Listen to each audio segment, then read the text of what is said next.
Assalamualaikum warahmatullahi wabarakatuh. Om Swastiastu, Namo Buddhaya, salam kebajikan untuk kita semua. Perkenalkan, nama saya Laila Niasmeta dari Fakultas Syariah, Institut Agama Islam Darussalam Martapura, Prodi Ahwal Asyaksiyah, Hukum Keluarga Islam di kota Kalimantan Selatan, Banjarbaru. Di sini saya akan membahas pembahasan ketiga mengenai kepailitan di Indonesia. Nah, langsung saja mengenai pengertian kepailitan. Kepailitan merupakan kondisi di mana seorang debitur dinyatakan tidak mampu membayar utang-utangnya yang telah jatuh tempo dan dapat ditagih oleh pengadilan.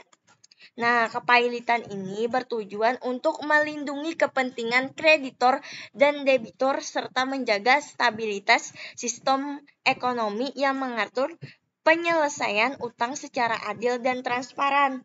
Nah, di Indonesia sendiri, hukum kepailitan diatur dalam Undang-Undang Nomor 37 Tahun 2004 tentang kapasitas dan penundaan kewajiban pembayaran utang, yaitu Undang-Undang Kepailitan.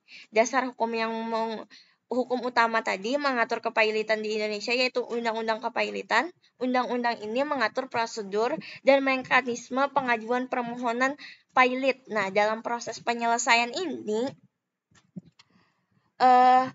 hak dan kewajiban para pihak yang terlibat dalam proses kepailitan akan diproses. Selain itu, peraturan Mahkamah Agung juga memberikan pedoman teknis mengenai pelaksanaan hukum kepailitan di pengadilan.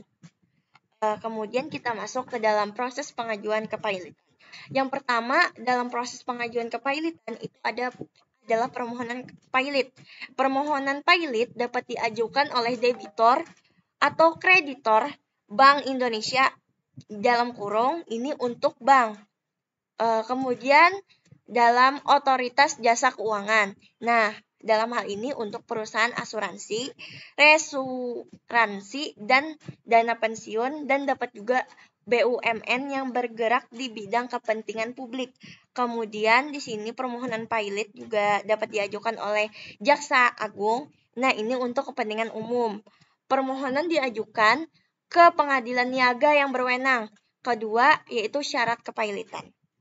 Nah, dalam pengadilan niaga dapat menyatakan seorang debitur pailit jika terbukti bahwa debitur memiliki utang yang jatuh tempo dan dapat ditagih serta terdapat sedikit dua kreditor. Yang ketiga yaitu putusan pailit. Nah, pengadilan niaga wajib memutus permohonan pailit dalam waktu 60 hari setelah permohonan diajukan.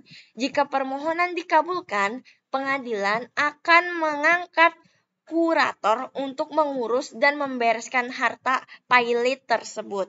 Nah, di sini kita akan membahas pula peran kurator. Nah, kurator ini adalah pihak yang ditunjuk oleh pengadilan untuk mengurus dan membereskan harta pailit tadi.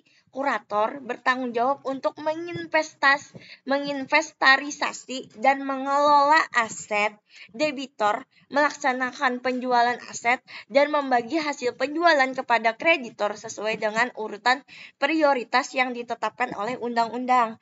Nah, kurator juga bertindak sebagai perwakilan hukum dari harta pailit selama proses kepailitan itu berlangsung. Yang kedua, yang pembahasan selanjutnya itu penundaan kewajiban pembayaran utang, yaitu PKPU. Nah, selain kepailitan, Undang-Undang Kepailitan juga mengatur mekanisme penundaan kewajiban pembayaran utang PKPU. Nah, PKPU adalah proses yang memberikan kesempatan kepada debitur untuk mengajukan rencana perdamaian kepada kreditor, juga di sini guna menghindari kepailitan. Nah, PKPU di sini maksudnya dapat diajukan oleh debitor atau kreditor bertujuan untuk mencapai kesepakatan yang mungkin debitur melanjutkan usahanya dan melunasi utang secara bertahap. Nah, proses PKPU sendiri yaitu permohonan PKPU diajukan ke pengadilan niaga dan harus disertai dengan rencana perdamaian atau indikasi indikasi rencana tersebut. Yang kedua, penetapan PKPU sementara. Nah, pengadilan dapat menetapkan PKPU sementara maksimal yaitu selama 14 hari. Selama periode ini, debitur tidak boleh dipaksa untuk membayar utangnya dan kreditor tidak boleh menagih utang. Yang ketiga, PKPU tetap. Nah, jika di dalam proses PKPU sementara rencana perdamaian disetujui oleh mayoritas kreditor dan pengadilan dapat menetapkan PKPU tetap selama maksimal 270 hari untuk memberikan waktu bagi debitor dan kreditor menyelesaikan rencana perdamaian. Jadi tidak boleh lebih dari 270 hari. Nah, kemudian penyelesaian utang dan kepailitan. Dalam proses kepailitan sendiri, penyelesaian utang dilakukan dengan cara mengumpulkan dan menjual harta pailit tadi. Hasil penjualan harta pailit digunakan untuk membayar utang debitur kepada kreditor sesuai dengan urutan prioritas yang ditentukan oleh undang-undang. Nah, kreditor yang memiliki hak istimewa seperti kreditor preferen dan kreditor separatis akan mendapat prioritas dalam pembayaran utangnya. Yang selanjutnya itu pembahasan tentang kendala dan tantangan proses kepailitan. Nah, tidak memungkinkan dalam proses kepailitan di Indonesia sendiri sering menghadapi berbagai kendala dan tantangan seperti kurangnya transparansi, ketidakpastian hukum, lambatnya proses pengadilan, dan korupsi. Nah, untuk mengatasi masalah-masalah ini diperlukan reformasi hukum yang menyeluruh dan meningkatkan kapasitas pengadilan dan pengawasan yang lebih ketat terhadap kinerja kurator dan pengadilan. Nah, jadi kesimpulannya sendiri, kepailitan merupakan instrumen penting dalam sistem hukum ekonomi yang berfungsi untuk menyelesaikan utang secara adil dan menjaga stabilitas ekonomi. Nah, di Indonesia proses kepailitan diatur secara komprehensif oleh Undang-Undang Kepailitan yang telah saya sebutkan dan jelaskan tadi.